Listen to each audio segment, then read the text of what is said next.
O Trump deu uma notícia que, isso sim me interessa comentar, porque é uma notícia que tem muito a ver com o que é o futuro do Brasil, a meu ver. Veja, Trump ordena que Pentágono use força militar contra cartéis, de New York Times. Diretiva teria sido assinada secretamente mirando grupos considerados terroristas pelos Estados Unidos, ainda segundo o New York Times, tá? O presidente dos Estados Unidos, Donald Trump, ordenou que o Pentágono use força militar contra cartéis de drogas latino-americanos que o governo dos Estados Unidos considera grupos terroristas. A informação foi noticiada pelo New York Times nesta sexta-feira, citando pessoas familiarizadas com o assunto, mas em condições de anonimato. O jornal relatou que Trump assinou secretamente uma diretiva que fornece base oficial para possíveis operações militares diretas contra cartéis no mar em solo estrangeiro, tá? Prossegue. Beleza. Ações do tipo eram consideradas responsabilidade principalmente das entidades da polícia para combater o tráfico de drogas ilícitas como o fentanil. E sim, os Estados Unidos estão passando por uma febre de fentanil, um negócio horrível, tá? A base para a diretiva foi lançada em janeiro, quando Trump assinou uma ordem para que o Departamento de Estado começasse a classificar os cartéis de droga como grupo terrorista estrangeiro. O Departamento de Defesa dos Estados Unidos se recusou a comentar sobre a nova diretiva. Vamos lá, tá? Neste novo modelo de projeção de poder dos Estados Unidos da América, tá? Que bom, já deixa na agulha, tá?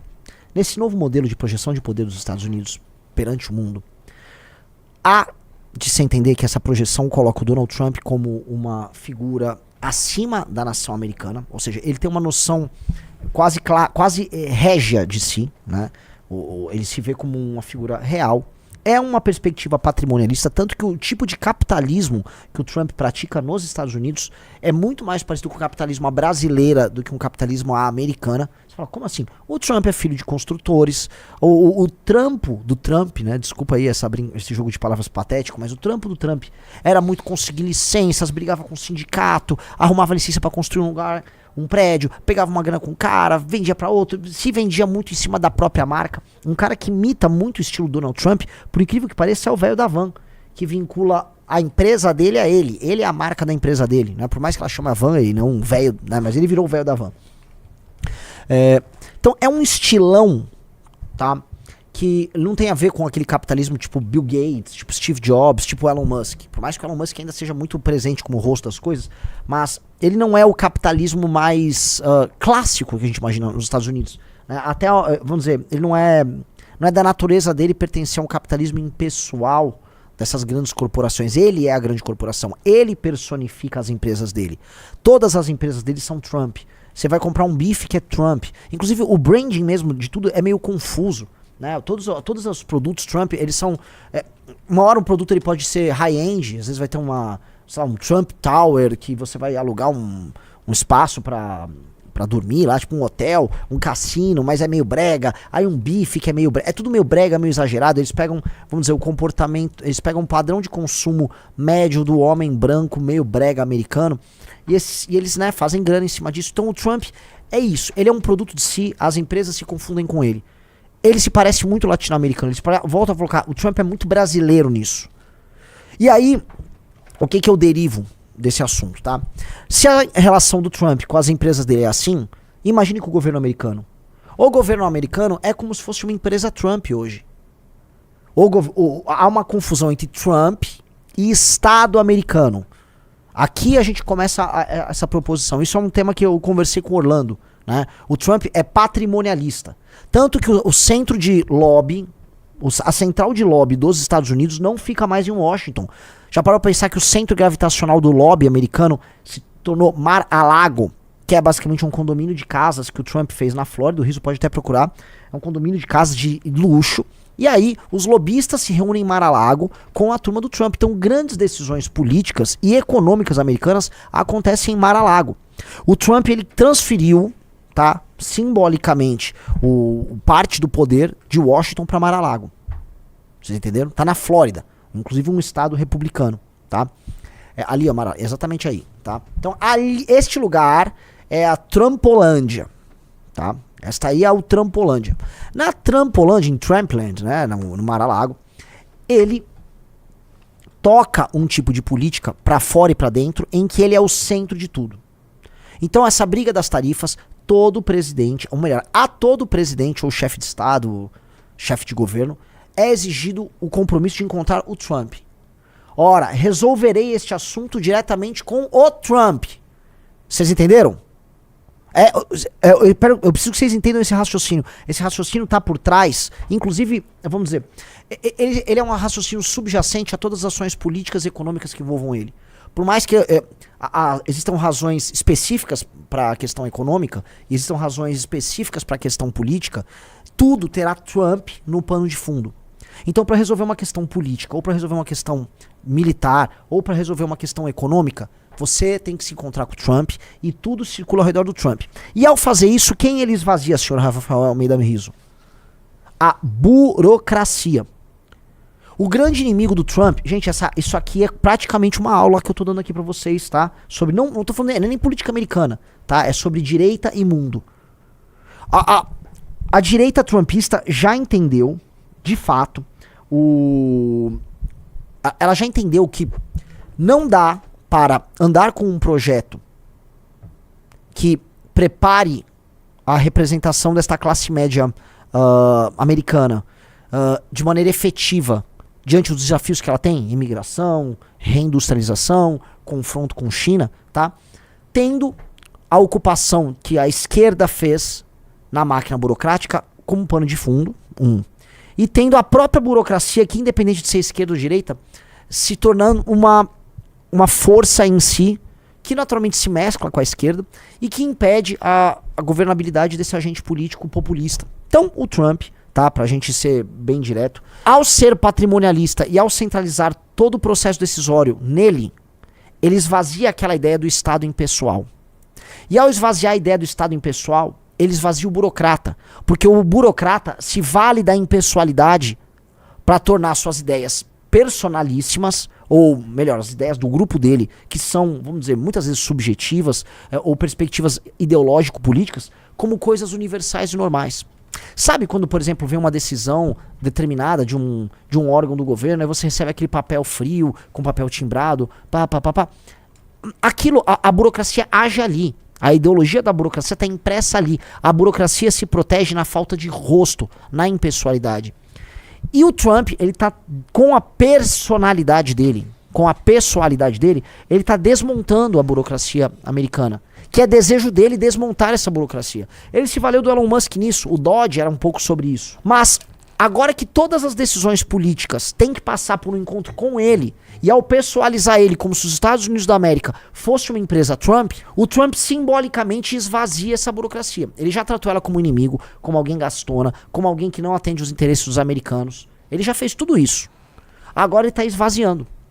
E você percebe isso. Ontem saiu, tá? Eu tava até no carro quando saiu, mais uma nota da Embaixada Americana no Brasil. A nota da Embaixada Americana envolvendo o Bolsonaro, envolvendo o ministro do STF. Você não imaginaria uma nota dessas. Antigamente, uma nota oficial oriunda de qualquer órgão do governo americano ou de qualquer estado-nação minimamente sério, ela era fria. Ela era fria e impessoal. Fria e impessoal.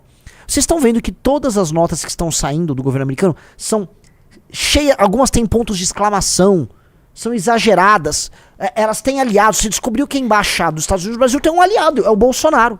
Alguém sabia disso?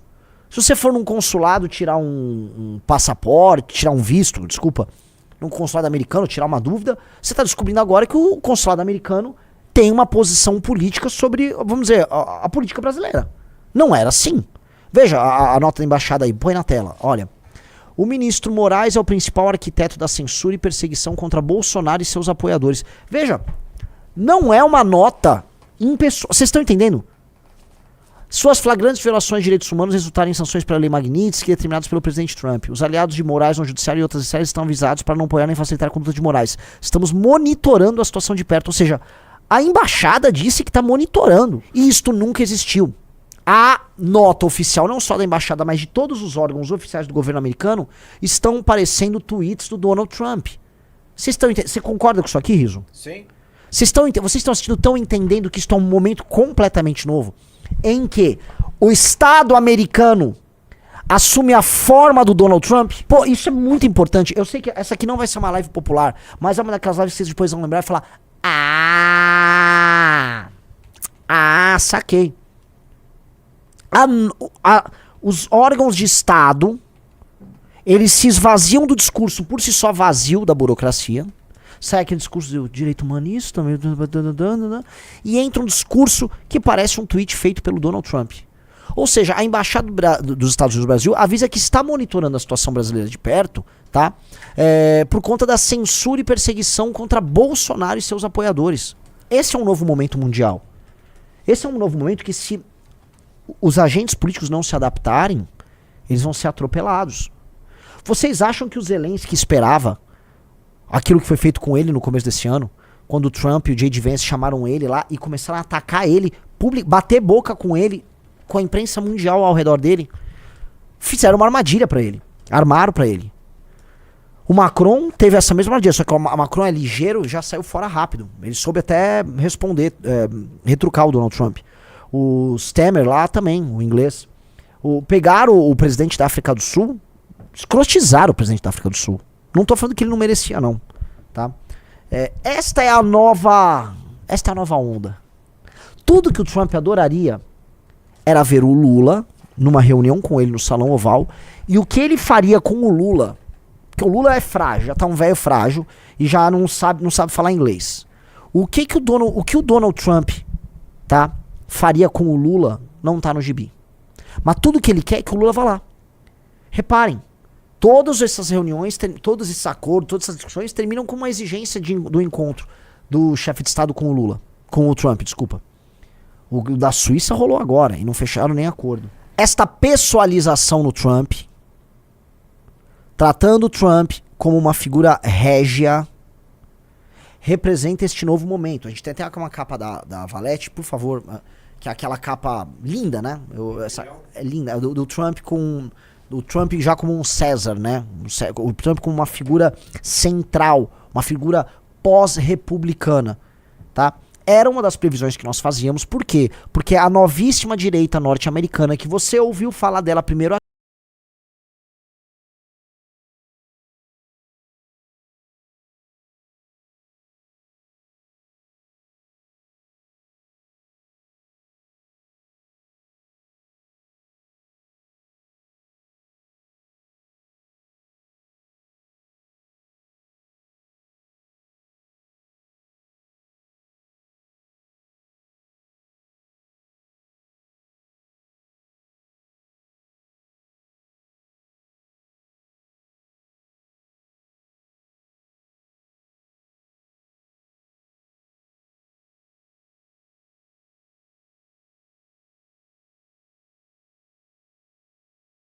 uma América que enfrenta e que desconstrói a burocracia construída especialmente no governo do Roosevelt.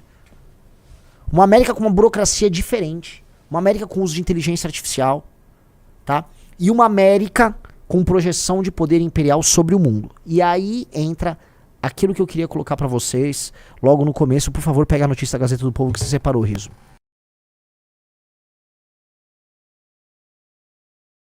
É a cara desse momento. A gente mostrou a notícia pra vocês que o Donald Trump orientou o Pentágono a organizar ações militares em países que têm organizações que eles consideram terroristas, por exemplo, o narcotráfico na América Latina, tá? E isto inclui, veja só, bota aí. Estados Unidos podem enquadrar PCC e Comando Vermelho como terroristas em breve, diz deputado. Quem disse isso aí foi o deputado o Paulo Bilinski, né? Não é uma grande fonte aí, né? Mas... Tem mais fontes, sim. Entenda, bota aí, entenda porque os Estados Unidos querem que o PCC seja classificado terrorista. Representantes norte-americanos se reuniram com técnicos do Ministério da Justiça e Segurança Pública e discutiram o tema. A real, o governo atual não quer. O Cláudio Castro, governador do Rio de Janeiro, já tinha sugerido, vamos chamar os Estados Unidos para participar de operações com relação a isso. Mas, na minha humilde opinião, para eles é muito bom qualificar todo mundo ali como terrorista, porque abre uma janela de possibilidades de intervenção em outros países. Lembra que eu venho falando pra vocês há um bom tempo que, por favor, digite 1 se vocês já viram falar, tá? Que o mundo tá mudando e que o Brasil não tá pronto para esse mundo que vem aí. O mundo está mudando e o Brasil não está pronto para esse mundo que vem aí. Que a gente controla um território muito grande, que a gente sequer controla esse território, que nós somos fracos, nós não temos dinheiro, nós não temos força militar, nós não temos porra nenhuma. E que neste futuro que vem aí, a gente é uma presa fácil. Por favor, vocês viram eu vou falar? Se lembrem. Porque num cenário em que o governo americano, de maneira imperial, começa a atuar, atacando grupos que praticam narcotráfico no México, na Colômbia, na Nicarágua, no Brasil, na Bolívia, ele começa a ter a licença, em nome da defesa do interesse americano, tá? Porque são lugares que estão exportando drogas para os Estados Unidos. Ele começa a ter licença para interferir politicamente nesses locais. E para apontar, por exemplo, uma atuação articulada dos regimes locais com o narcotráfico. Entendam uma coisa. Na Colômbia, as Farc, elas são donas de um determinado território, montaram o partido político e atuam e subornam e matam quando necessário. A coisa já foi, até teve a época do Pablo Escobar, né, uns 30 anos atrás, mas as Farc são uma realidade. A Venezuela é um narcoestado. Boa parte da produção de droga da América do Sul, ela vai para a Venezuela, e a Venezuela é o entreposto para enviar as drogas ali para o Mar do Caribe, e do Caribe para os Estados Unidos da América. A Venezuela tem uma relação intrincada com o crime organizado, com o narcotráfico. O México, demais. Também o crime organizado controla setores inteiros do território mexicano. No Brasil, o narcotráfico é próximo do PT e do PSOL.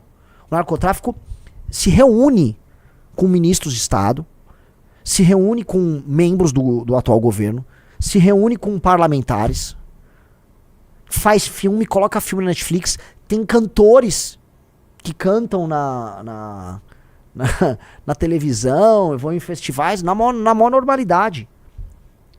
A partir do que você tem esse vínculo, os Estados Unidos da América pode falar, vou intervir e tem político aí criminoso. E o que o Brasil pode fazer nisso? Porque você vai falar, Renan, o que o Brasil pode fazer? Prendam o Lula. Eu sou a favor de prender o Lula. Eu sou a favor de tudo. Essa esquerda é um câncer. Essa esquerda é um câncer. Essa esquerda tem que deixar de existir. Aliás, a esquerda, ela é inimiga do nosso crescimento, é inimiga do nosso progresso, é inimiga da ordem. Mas tem um problema maior. Ninguém está interessado em nos livrar da esquerda, meus amigos. Quem disse que os Estados Unidos da América, talvez a nação mais progressista do mundo, está interessada em nos salvar das esquerdas? Uma das ideias mais idiotas que as pessoas têm é de que os Estados Unidos são uma nação conservadora. Não! As monarquias europeias, no momento de fundação dos Estados Unidos da América, eram muito mais conservadoras e tradicionais do que um regime revolucionário, republicano, maçom norte-americano. Você já parou pra pensar nisso? A ideia que a gente tem dos Estados Unidos como esse lugar não é verdade. Nunca foi verdade. Os Estados Unidos sempre tiveram uma elite que era aberta a novas ideias. Os Estados Unidos têm um regime que é democrático, já era democrático há muito tempo.